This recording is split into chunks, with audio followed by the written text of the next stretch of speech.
Comparing varieties is tough, but this is a good one.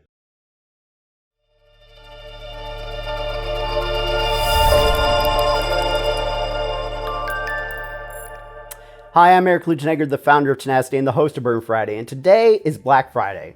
Most people are starting off their holiday gift buying, so I thought we'd kick off and talk about a bunch of different whiskeys that you might wonder whether or not you should be buying for your friends, family members, whatever. And since it's Black Friday, I thought, let's look at Black Label whiskeys. Now, there's lots of those in the world, so I wanted to focus mainly on things you could readily find. We're going to do these mostly in price order, though the last one will be out of order since the peat will probably smoke my taste buds. Also, I will be taking breaks during this since we have 10 whiskeys here to drink, and I don't want to be hammered by the end of this. And like any other video we do, we're going to be using a rubric. But this time, we're going to use the original Black Label, the single most popular whiskey brand in the world, Jack Daniel's. Now, many of you might know that this is a much maligned bottle here at Bourbon Friday.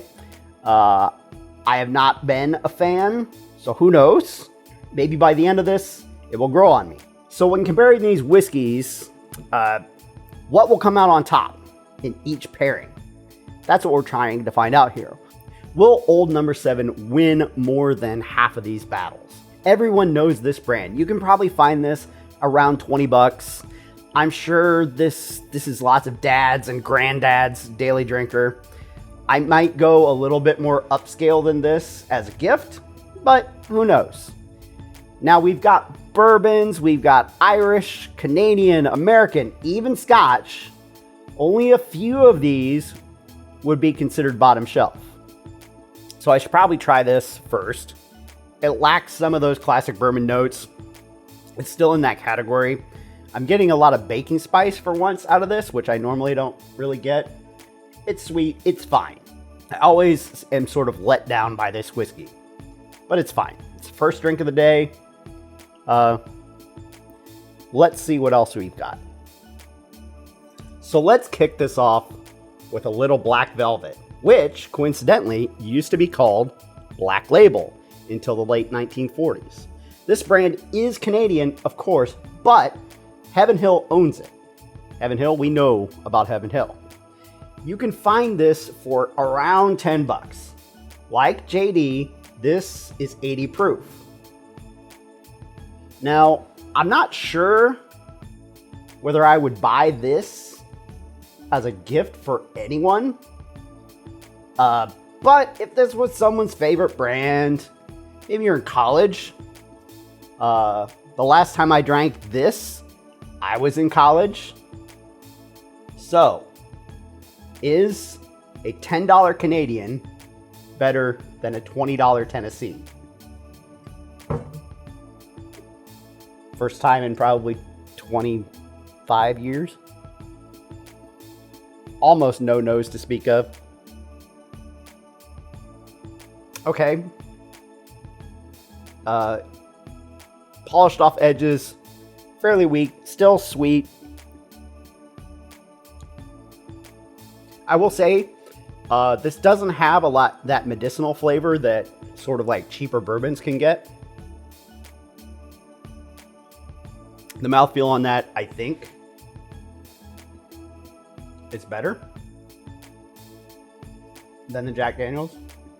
I'm getting like banana out of this now, which is funny. But yeah, nose, there's no nose on the Black Velvet. Still nose, baking spices on the Jack Daniel's.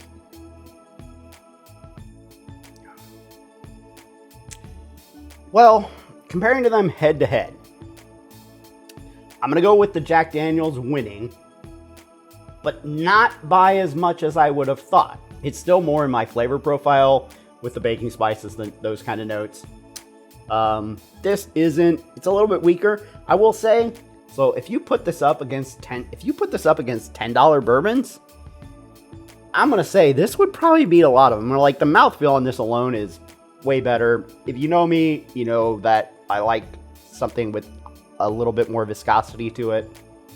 But there's no spiky edges here. It's fine. No nose though. That's the weird thing to me. I mean, at least compared to this, which still has it. It's interesting when you do these kind of things, especially when it's a completely different category, what else you pick off of the Jack Daniels, because now I can get peanut off the nose. Weird. That is something Jack Daniels is known for. So cool. Let's do the next. So the next one, this is Evan Williams Black Label. This is from Heaven Hill. I know what you're saying. That is not a Black Label. And you're right, it's not, but it is. This is a special labeling. I bought a bunch of these, I don't know, a few years ago when they were on sale. So I didn't see a reason to buy another. This is 43% or 86 proof. So a bit stronger than Jack Daniels, but still in that realm. You should be able to find this for around 10 to 12 bucks. It's a great utility bourbon. It won our budget bourbon games. So, is this better or worse than JD? All right, so we got nose already that the Black Velvet just had none of. Still getting some of that peanut note off of the Jack Daniels. Some similar notes. I would say the Jack Daniels notes are a little bit more pronounced. And they're similar, but of course, you know, Jack Daniels goes through that Lincoln County process. It's supposed to take some of the notes away. That charcoal filtration, 10 feet of charcoal beforehand. Now again, that doesn't make it not bourbon. This is charcoal filtered. Now granted, supposedly different kind of charcoal filtering, but charcoal filtering. Filtering is not additive.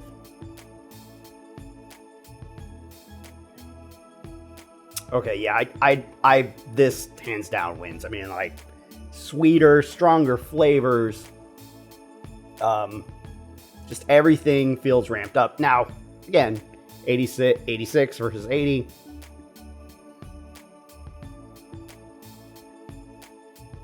This is a bit drier. Well, it's maybe more tanniny, drier tannin, because it feels cooler in the mouth than this one does. Yeah, I prefer the Evan Williams. Sorry, Jack. Next, we've got Jim Beam Black. You might know that this is what we use for our low proof rubric. I personally really like this bourbon. It's a pretty big step up from the white label Beam. If you've never had it, I suggest you try it. And it comes in around 18 to 20 bucks. Generally a hair cheaper than number 7. It is 86 proof. This would be an excellent gift for someone that's getting into bourbon, or for someone that drinks white label as their daily, something like that. Something that, you know, people should just give it a try. Figure out that, like, good bourbon does not have to be expensive. I mean, Evan Williams just proved that. So Jim Beam Black, extra time in the barrel. Used to be age stated. Now it's something like 6 to 7 years is the rumor. To my eyes, this looks a little bit darker. The Jim Beam looks a little bit darker. Might not be able to see that on the screen. Different notes entirely than the Evan Williams, which you would expect. Still pulling some of that peanut note out of the Jack Daniels. Beam is known for their peanut note, and I'm not really getting that, which is really strange, but let's give this a shot.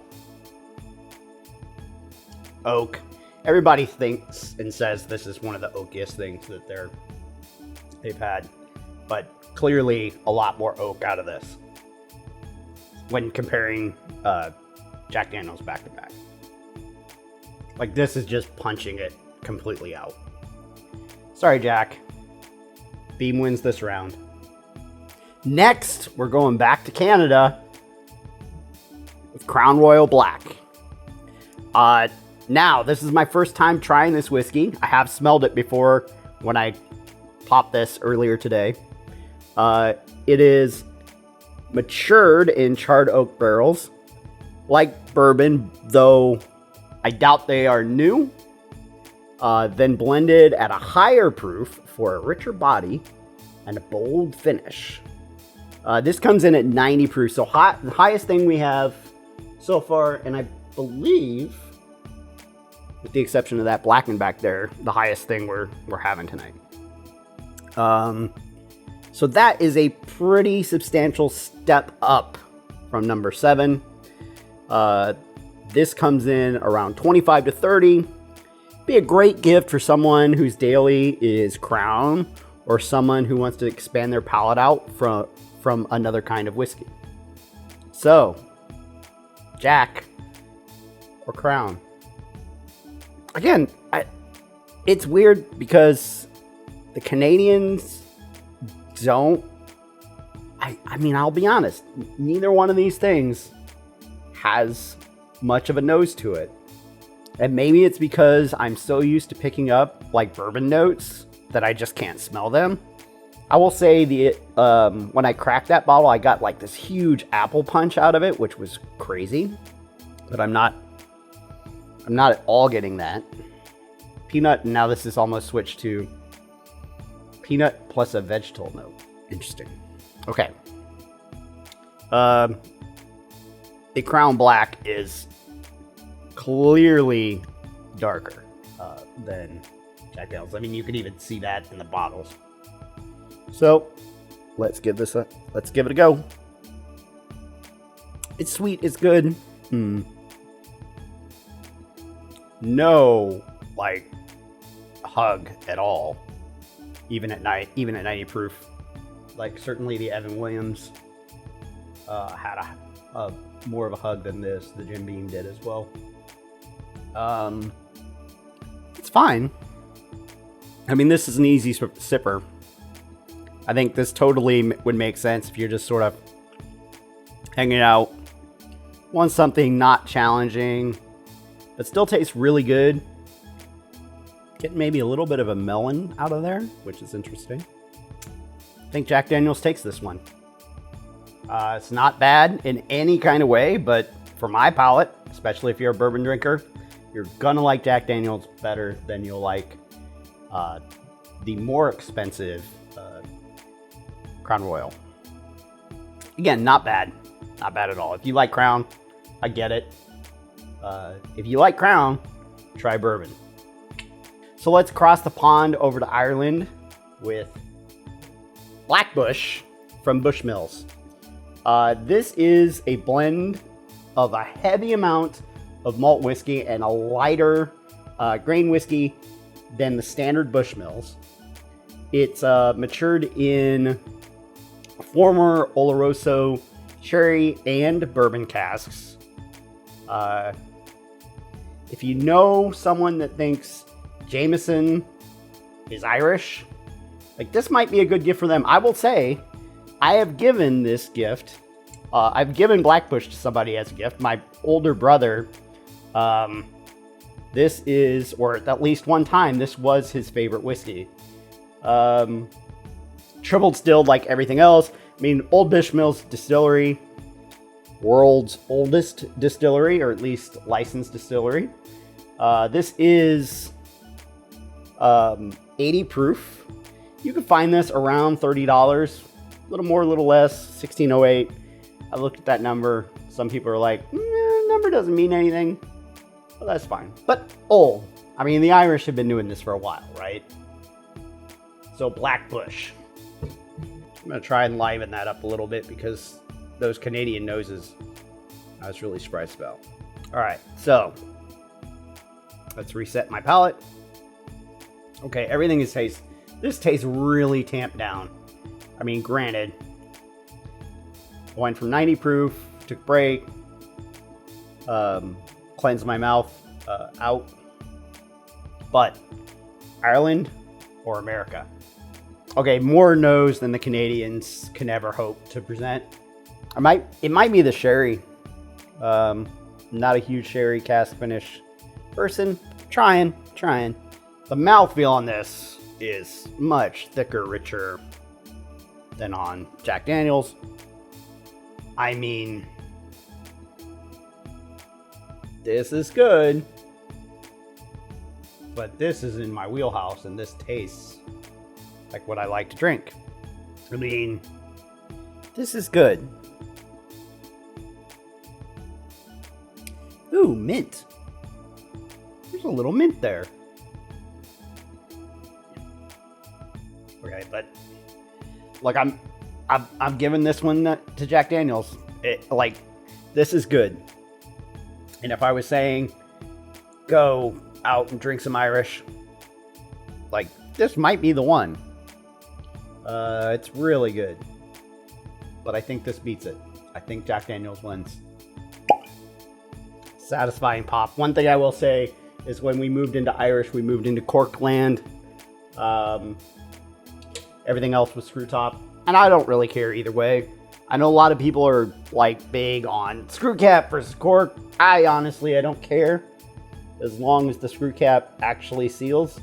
I've had a Jack Daniel's not seal at all. And just the amount of rattling of pulling it around in our cases for Bourbon Friday makes it jiggle loose a little bit. And I'm like, oh, great. Didn't mean to lose that whiskey. So staying in Ireland, we've got Jameson Black Barrel. Now, in the past, this has been my favorite expression of Jameson. This is another 80 proofer. You'll find it around $35. It's a different blend of whiskeys than the standard JMO. It's made from small batch grain and traditional pot still. And then it's matured in a combination of American oak, sherry cask, and double charred bourbon barrels. Now, I assume that's like second use bourbon barrels that they rechar, hence Black Barrel. All right, let's give this a shot. So, Black Barrel, Black Label. Again, much less nose, and that's an interesting thing I'm finding out. And maybe it's my nose, because my nose, we know, is not good. Sorry, I'm left-handed. We know that my nose is not good, but you know, it is what it is. But the bourbon is, all the bourbon, Tennessee whiskey, is nose-wise is taking it by far. Okay. Ooh. There's some orchard fruit there. Maybe apricot. I hate apricots, but the smell's nice. All right, let's give this a go. Oh. That's lovely. This is super well-balanced whiskey. I mean, it's the most well-balanced of anything we've had so far. Still, like I said, still has a nose. I'm getting a little citrusy. Maybe that was that apricot smell or something that I was interpreting as apricot. Not much of a finish. Let's put it up against the Jack Daniel's now. Okay, now I'm getting the peanut on the taste.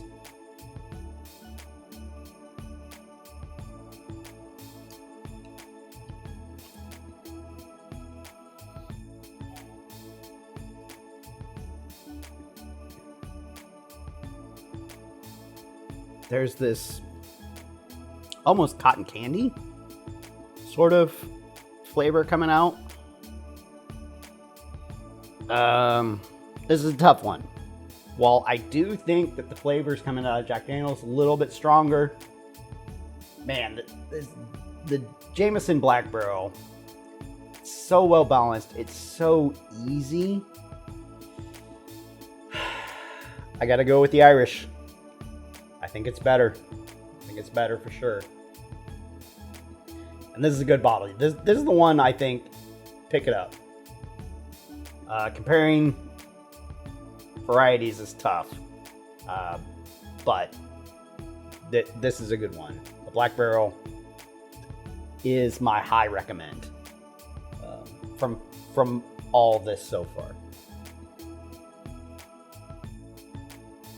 Now let's come back to the US for 2 whiskey blends produced by celebrity collaborations.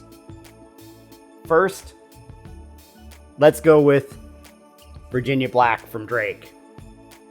Even though he is Canadian, this is a blend of 2, 3, and 4-year bourbon finished with a touch of decadence. Which means, I don't know, but most people think that it means additives, flavors, sweeteners. And you may have seen our review of this previously. You might agree with that. We've had this on the show before. I was very underwhelmed. The bottle, I think, is pretty cool. Like, it's definitely packaging overall. The box that this comes in, leathery. It shows the big gold label through it. They should have used metal on this thing. They did not. This is 80 proof. You can find this around $40 to $45. If you're a friend that doesn't care about whiskey, wants a cool bottle, tells everybody it's Drake's whiskey, then okay. But any whiskey head that I know will be very disappointed with this. Indeed, like all of these, they're using color psychology with the black label to present sophistication or high class. And you'll notice the combination of gold and black. That's what that's supposed to represent, right? That's what that's supposed to represent. It's what it's supposed to make you feel when you're looking at the label, when you're drinking it, whatever. So, Drake or Jack. Not gonna lie, the color on the Virginia Black is darker. That's interesting to me. Makes me wonder about the Jack Daniel's. I mean, we know it has to be at least 4 years, and this is not 4 years. It's just a blend of bourbons. They do label it American whiskey, probably because they're adding something to it. Just admit you're adding stuff to it. All right, we're getting back into bourbon territory here on the nose that I'm familiar with.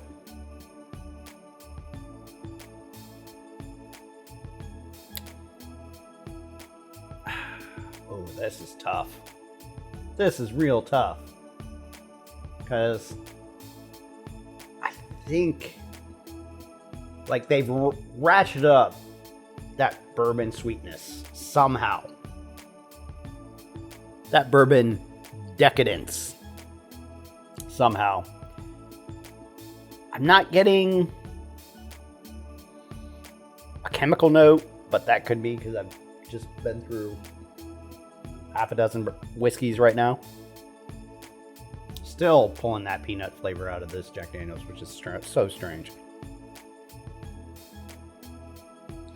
Ooh, I think this is close. God, this is close.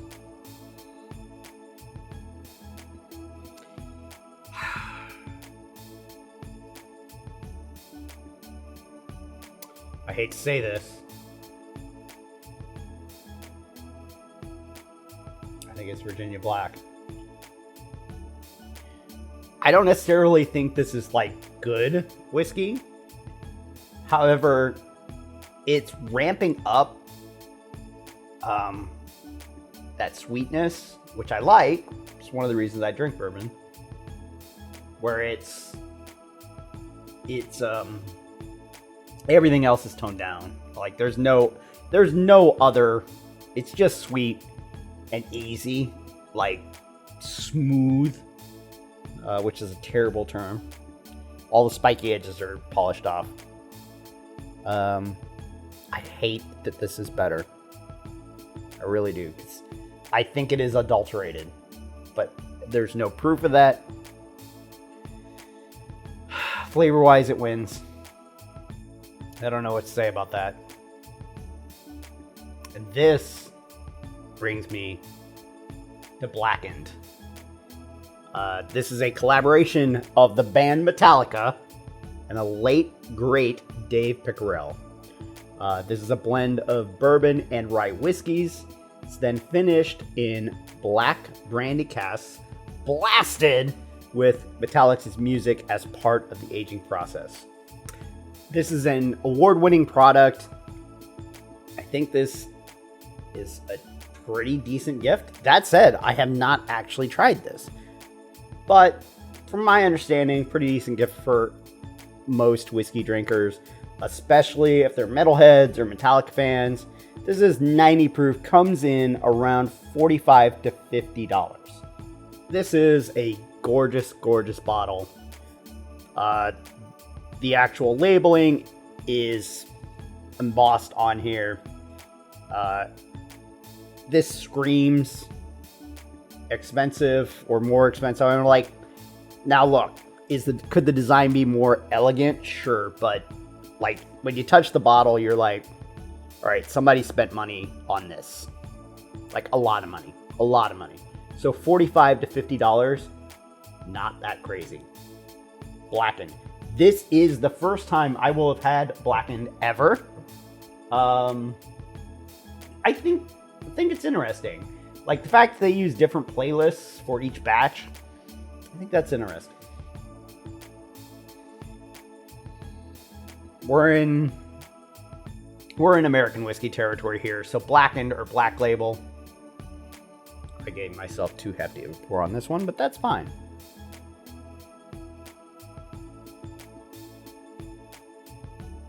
Oh.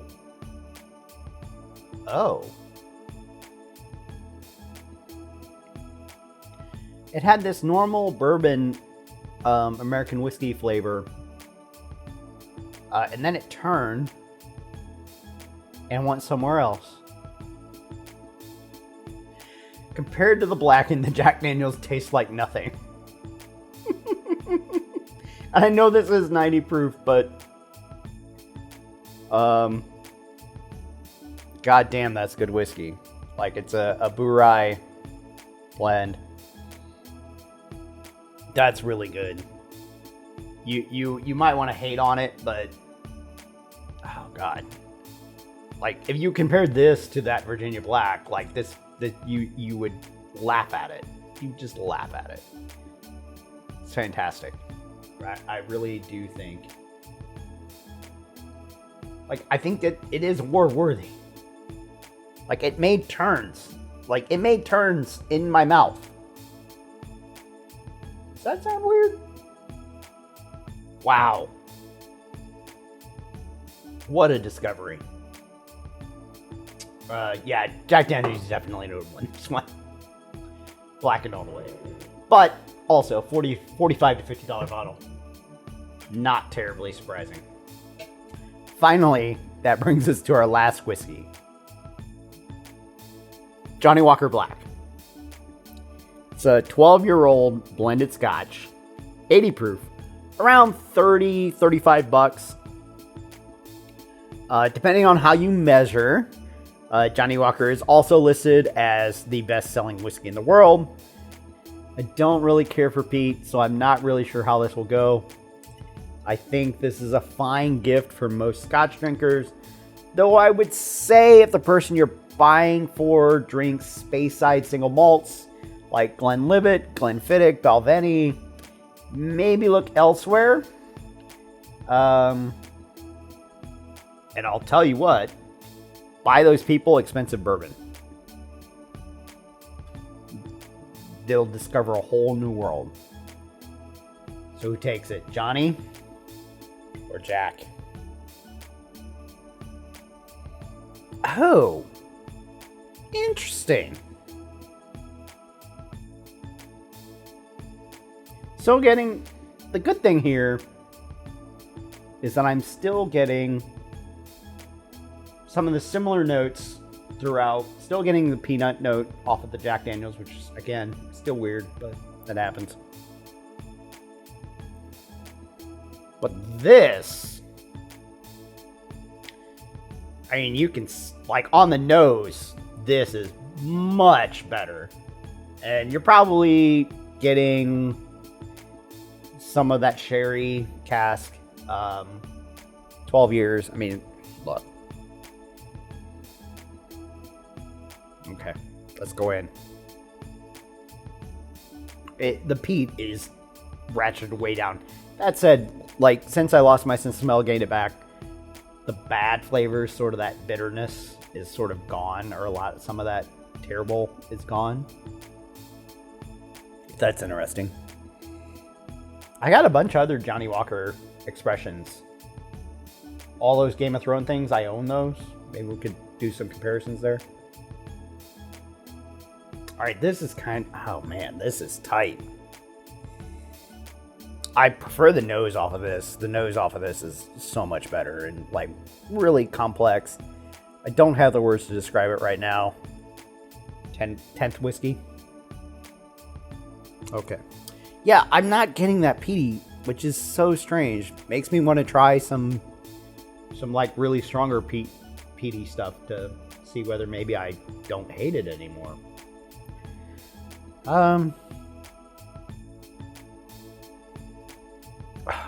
Yeah, the nose is so much better. Okay. We can't keep going because